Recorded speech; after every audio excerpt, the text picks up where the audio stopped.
मित्र हो नमस्कार। गेल्या काही वर्षात बघा राजकारणाची पातळी पूर्णपणे रसातळाला गेलेली आहे।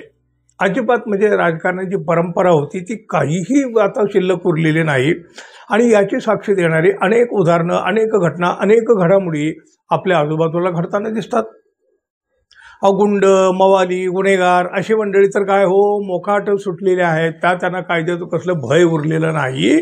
पण विधानसभेत कायदा तयार करणारी मंडळीही म्हणजे तुमचे आमचे लोकप्रतिनिधी आमदार अगदी बिनधास्तपणे कायदा गुंडाळून ठेवतात।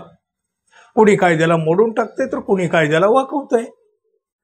भ्रष्टाचार निर्मूलनाच्या गप्पा मारणारे भ्रष्टाचाराची सुरुवात स्वतःपासून करतात, हे केवढं आश्चर्य। राजकीय नेत्यांच्या भ्रष्टाचाराच्या अनेक प्रकरणं बघा देशभरामध्ये गाजलेली आहेत। अर्थात यातली अनेक प्रकरणं त्या जादूच्या वॉशिंग मशीनमध्ये धुतली गेली, स्वच्छ केली, पवित्र केली, पावन केली। बघा ना, भ्रष्टाचार करून सुद्धा पवित्र होण्याचा जर असा मार्ग असल्यावर भ्रष्ट नेत्यांना भ्रष्टाचार करायची भीती कशी वाटेल? काही कारणच नाही ना भीती वाटायचं। आणि बघा अलीकडे दुसरं काय चाललंय विधानसभेत लोकांचे प्रश्न मांडायचे असतात, त्यातून जनतेच्या समस्या सोडवायच्या असतात, पण याचाही वापर भ्रष्ट मार्गाच्या कमाईसाठी आमदार करू लागले आहेत।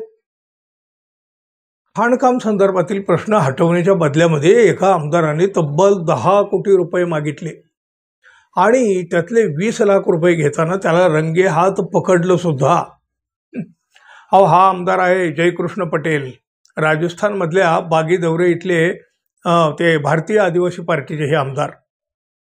लाचलुचपत प्रतिबंधक विभागानं या आमदाराला रंगे हात पकडलं, बेड्या ठोकल्या आणि त्याची रवानगी तुरुंगात केली।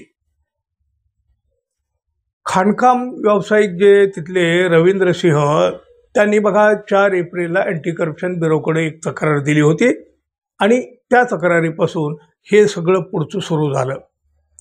आमदारानं खाणीशी संबंधित प्रश्न विधानसभेमध्ये उपस्थित केलेले होते आणि आता ते उपस्थित केलेले प्रश्न स्वतःच मागं घेण्यासाठी 10 कोटीची मागणी केली होती आणि शेवटी तडजोड करून 2.5 कोटी रुपयावर आमदार तयार झाले।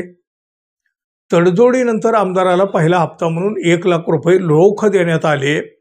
त्यानंतर एसीबीने सापळा रचला, पुरावे गोळा केले।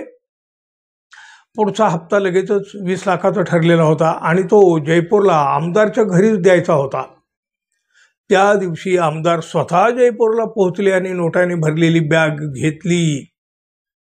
अर्थातच त्यावर त्याच्या बोटाचे ठसे उमटले। आमदाराने लाच घेतल्याचं तांत्रिक पुरावे देखील एसीबीनं आता समोर आणलेले आहेत। म्हणजे नोटावर विशेषशाही लावलेली होती, ऑडिओ, व्हिडिओ आणि फोटोचे पुरावे, शिवाय बॅग उचलताना आमदाराच्या बोटाचे ठसे, असे सगळे पुरावे एसीबीकडे आहेत। बघा हे एकूण प्रकरण आमदारांशी संबंधित असल्यामुळे अँटी करप्शन ब्युरोनं आधीच या कारवाईसाठी विधानसभा अध्यक्षांची परवानगी घेतलेली होती। एसीबीच्या या ट्रॅपची माहिती देखील अध्यक्षांना देण्यात आलेली होती। लोकांनी निवडून दिलेले तुमचे आमचे म्हणजे आपले प्रतिनिधी जनतेच्या हिताची कामं करतात की फक्त आपलाच विकास साधतात, याचं उत्तर देण्यासाठी हे एकच उदाहरण पुरेसं आहे, बोलकं आहे, परिणामकारक आहे।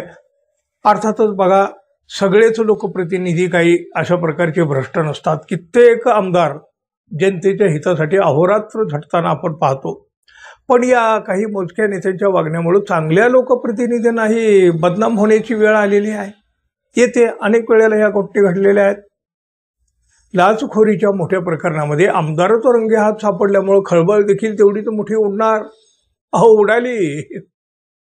पण मित्रांनो काहीही असो, राजकारण ही आता पूर्वीसारखं पवित्र राहिलेलं नाही, हे मात्र नक्की। सहमत आहात तुम्ही? जरूर सांगा। आणि आपण अजून आपल्या चॅनलला सबस्क्राईब केलं नसेल तर कृपया सबस्क्राईब करावं ही अपेक्षा आहे। धन्यवाद। पुन्हा भेटू, तोपर्यंत नमस्कार।